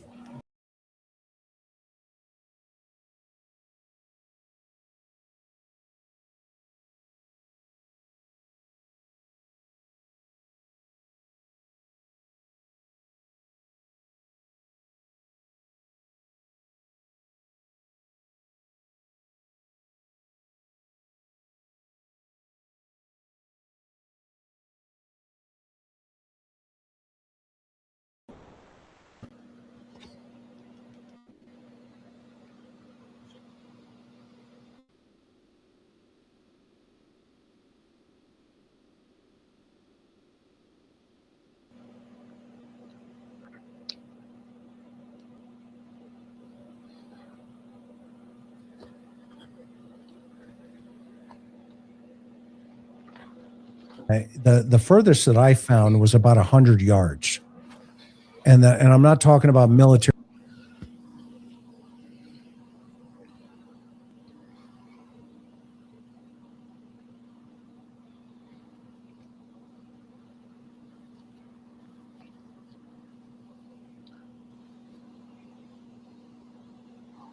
Grade.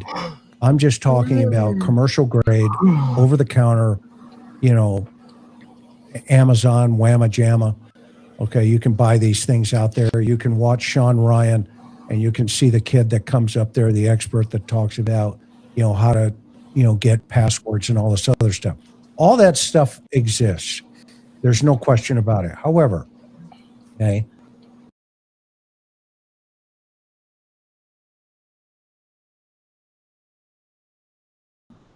used in short-term use, and many target 2.4 gigahertz, or the dual band excluding mini blockers with a less than 60 yards ability to jam anything. So I'm going to look at this almost like the Bitcoin stuff. Right? The Bitcoin first letters, the ransom letters that came in to the two news stations and to TMZ, I've always felt was just noise. Okay, just noise. Mm-hmm. And direction. But I was still of the opinion that the Pima County Sheriff's Office was still at the house and still working that house. Now, here we are 36 days into this, and I think our theory is being borne out that we were right. Okay? They haven't left the house and they haven't left the neighborhood. And in fact, the FBI and the sheriffs the other day were back there knocking on doors, and they're asking, not only about when did your internet go out around the neighborhood, but more importantly, they're asking, do you have any video? Okay. And so, the multifunction jammers, they combine Wi-Fi blocking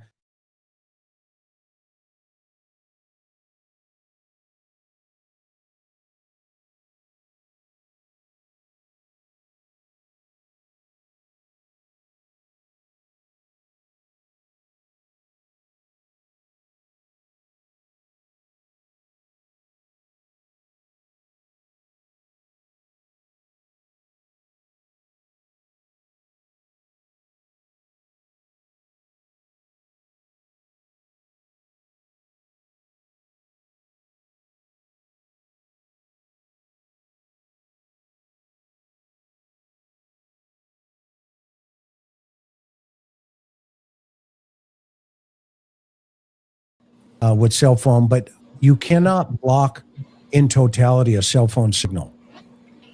It's still going to be sent and ping from the tower. And there are multiple systems that the feds have. One of them is called Gladiator. Now, anybody can go look at the website, but you can't get in. It's just a face sheet. It's called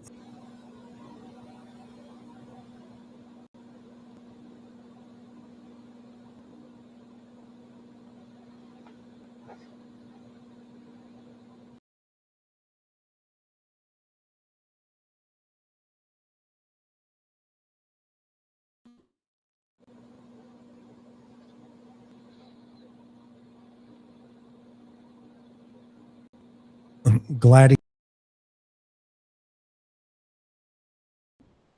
Program designed by an FBI, a former FBI agent. He's actually a friend of mine, and his name is Cameron. And I used to work right after I retired for TransUnion. That was kind of my lane in the cell phone game. I was ran in that for a couple of years before I got picked up by the Cold Case Foundation. And so they know what time it is in this footprint around that house. And so I don't think that the effectiveness of these things that people are talking about, their output power, first of all, has to be really great to go further than just that front porch. That would mean you would need a device. And I love that that social media is showing the guy walking around with the gigantic box on film going up, and doing this. Okay. That device in of itself took one person just to hold that box up to jam, a Ring camera. Okay. And he's not jamming the Ring cameras of everybody in the neighborhood. He's jamming that one Ring camera. Okay. And people are going, wow, that's really, maybe that's what's happening here. Well, the next really important piece to understand is the antenna design. A Wi-Fi jammer needs a specific type of antenna to, first of all, pick up the signal and then send a secondary signal to jam it.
Hey, Callie.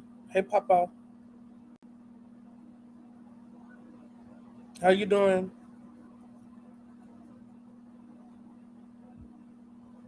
I did, thank you.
Fantasies in my fantasies, baby. Run away fast, fast-paced, fat-ass fantasy. Fantasies in your fantasies, baby. Runaway first place, full-face fantasy. Fantasies. Fantasies. Fantasies in my fantasies, baby. Runaway fast-paced, fat-ass fantasy. Fantasies in your fantasies, baby. Runaway first place, full-face fantasy. Fantasies. Fantasies. Let me break out the fan base. Are you around late? Can I borrow your face? I got blood that needs veins. You are a psycho. I am a weirdo. Imperfections better. Nightmares getting wetter. Freaky times I have with you. Harder than your best picture. Softer than a corpse whisper. If our friends only knew. The freaky times I have with you. Teeth are crooked, but the stores are straight, and both point to you. Yeah, this whole thing is nice and kinda strange. Both are the truth. Yeah. Fantasies in my fantasies, baby. Runaway fast-paced, fat-ass fantasy. Fantasies in your fantasies, baby. Runaway first place, full-face fantasy. Fantasies. Fantasies. ETA, stretching, feeling kinda sexy. Empty roads, ready for my new week. Freaky times I have with you. At least cloud 8, jumping in flight, refueling high above the Shakespeare, but never used. Freaky times I have with you. Scratch mark, taken, screaming, saying, introduce you to the news. Freaky times I have with you. Right amount of scary, scan my dictionary. Good and evil left the room. The freaky times I have with you. Freaky visions from your room. Freaky times I have with you.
You enchant me so, my bittersweet vow. This feel the sages come through the realms of my imagination. Let me digest you. You enchant me so, my bittersweet vow. Show me love the waves of the ocean come to rest in the eyes of stone. I cried myself to sleep over you. You come, then you go. The more I fall, the more I let go. The sweet taste of you stains my lips. Even through the pain,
ocean, come the rest of the eye of a storm. Can we make love?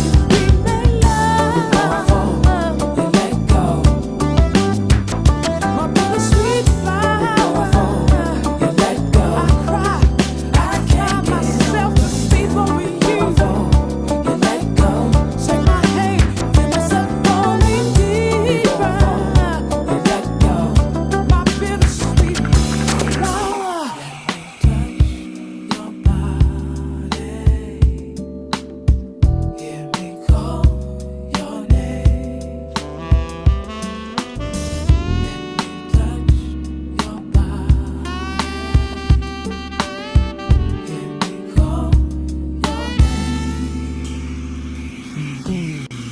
Some kind of fool am I?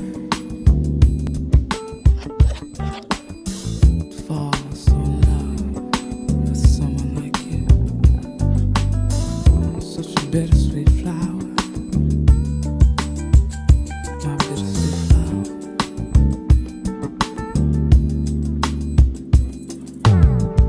The more I fall, you let go. The more I fall, you let go. The more I fall, you let go.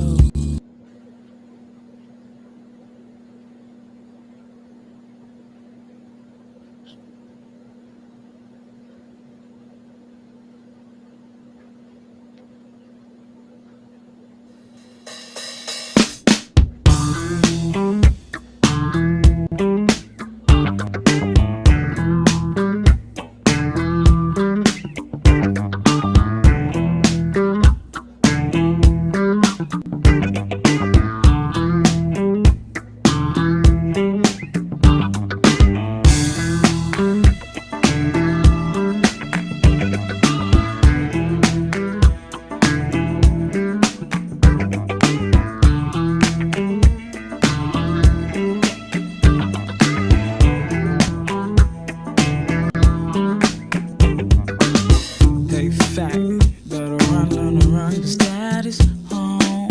Daddy's sweet and gorgeous, a little too sweet. And every night the man shows the faggot what a real man should be. But the man and the faggot will never see. For so many can't even perceive a real man. Tell me, it's not that the faggot didn't find a woman fine and beautiful. He admired, desire. The faggot wanted the love of a man. His mother would pray. Save him from this life. His mother would pray. Save him from this life. Save him from this life.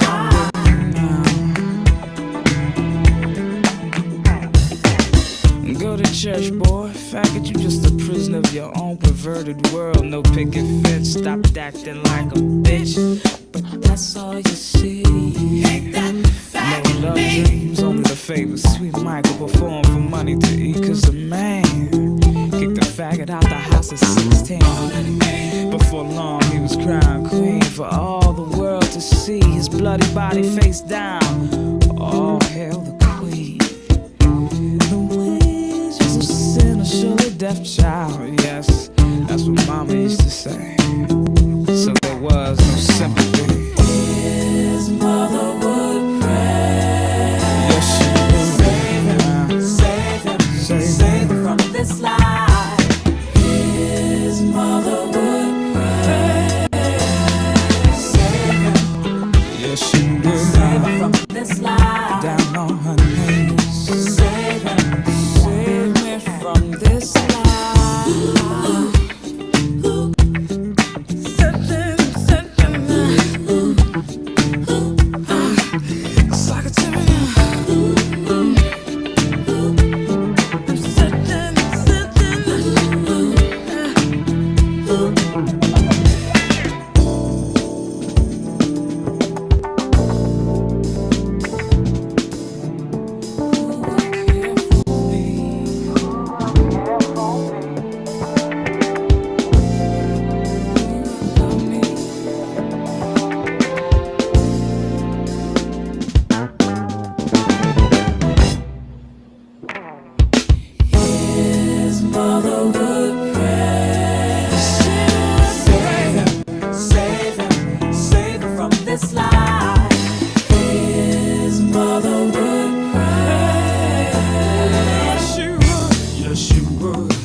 I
was getting kinda lonely, and I wanted you to hold me tight.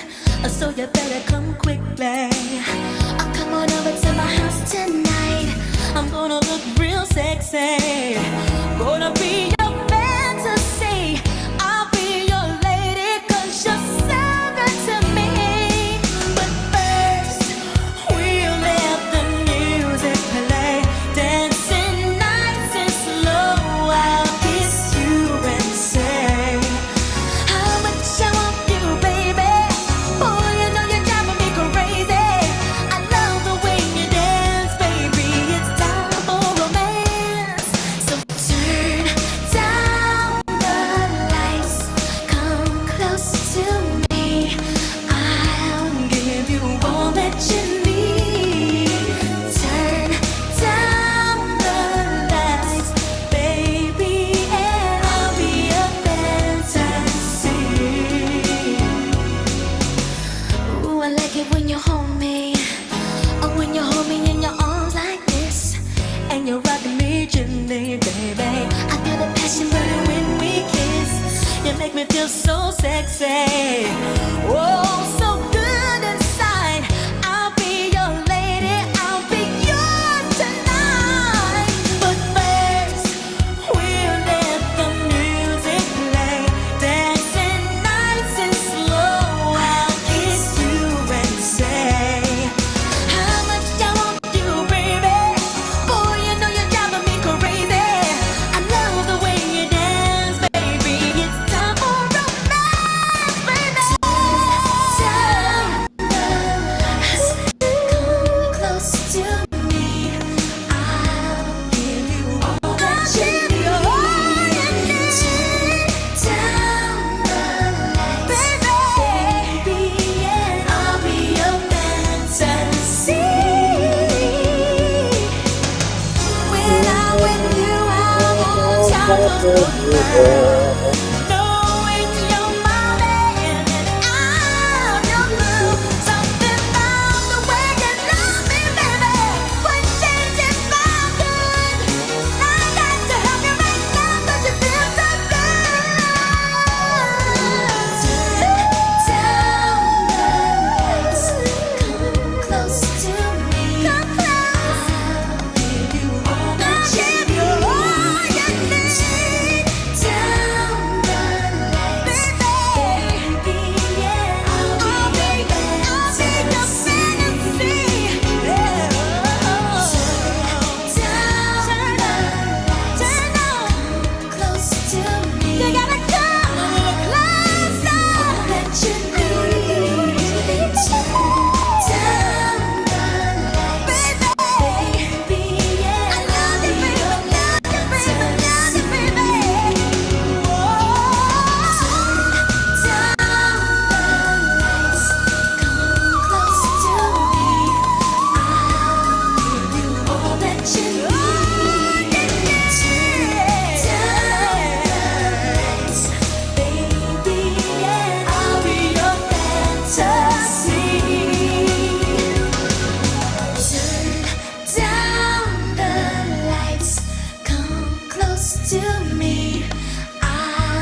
we try, we can find to a whole nother place. All we need is belief and a smile on our face. We can go anywhere we want, any road we decide to take, and we're never, never, never too far from tomorrow. Today, if tomorrow is lies in a place where there's none, know that now is the time to have faith in us all. You know we're all in this world, and we all can have it all.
Here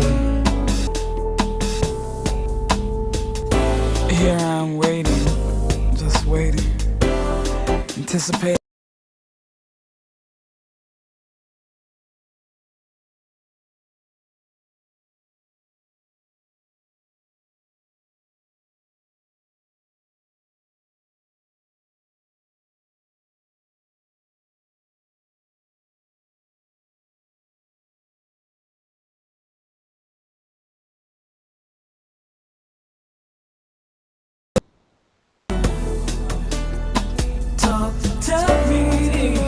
Talk to me.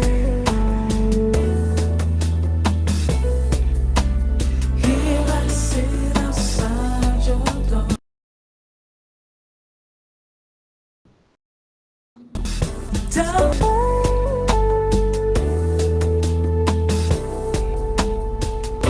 I'd be content just to sit here and talk to you. 'Cause in my dreams you love me and me only. Where you kiss, hold me. Love is what I search and search and search.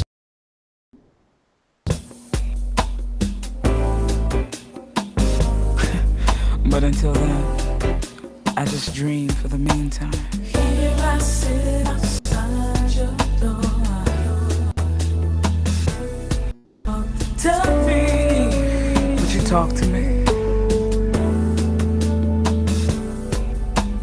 No one will ever love you more.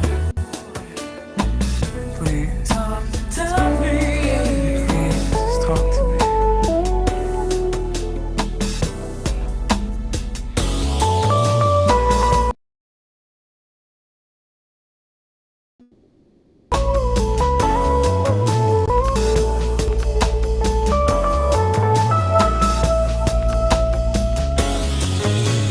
Close your eyes.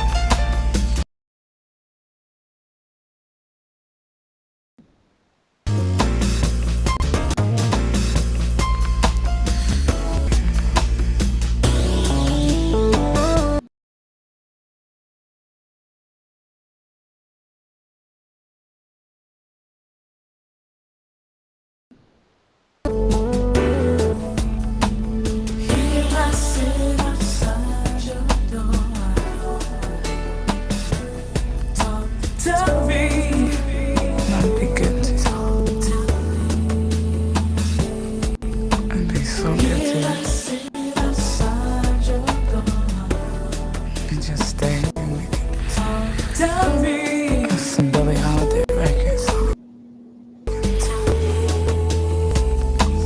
Here I sit outside your door. Tell me everything that you feel. Tell me. And everything that you want. Just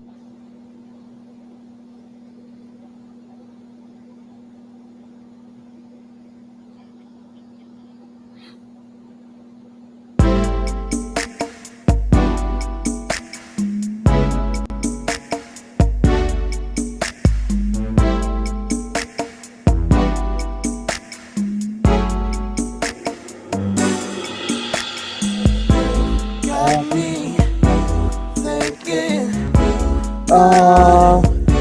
for you.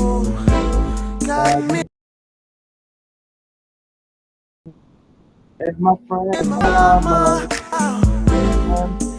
my daydreams of you, touching, holding.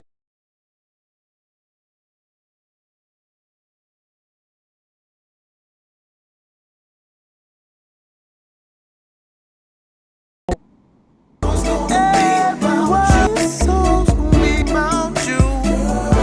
Every word in this song's gonna be about you. Love for you.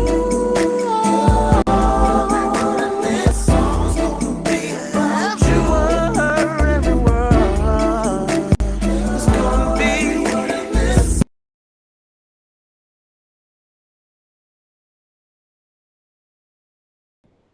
Stress me, the times you test me, but I pass for. So I promise I'm not leaving. Only a fool would leave. too. I would die for, I live for, said I breathe for, I adore, no one but, came right on time. So every word, this song's gonna be about you. Every word, every line, every phrase. This song's gonna be about you. Oh yeah, gonna be about every word in this song's gonna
same thing.